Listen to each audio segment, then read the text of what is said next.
हिवाळ्याच्या एका थंड सकाळी जंगलातल्या सगळ्या प्राण्यांना गारवा जाणवू लागला.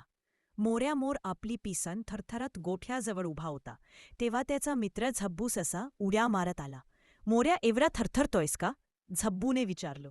अरे, सगळीकडे धुकेचे धुके, ऊन तर दिसच नाही, मोऱ्याने पिसन फुलवत उत्तर दिलं. तेवढ्यात जंगलातल्या सगळे मित्र, भोलू अस्वल, चिकीखार आणि गोजिरा हरिण तिथे जमले. मोठ्याने हसत म्हटलं, अरे, इतकं का काळजी करता? चला सगळे मिळून उबदार जागा शोधूया. सगळे मिळून एका मोठ्या जुन्या झाडाखाली गेले. तिथे वारा कमी होता आणि जमिनीवर गरम पानांचा गालीचा जणू पसरला होता.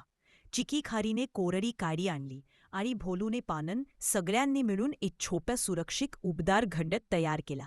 त्या उबदार घड्यात सगळे मित्र एकत्र बसले. बाहेर थंडी होती, पण मन मात्र उबदार झाला. मोऱ्याने हसत म्हटलं, कधी कधी ऊन नसतान, पण मित्र जवळ असले की हृदयाच ऊन जन्मतं. आणि मग ते सगळे थंडी विसरून गप्पा मारत बसले.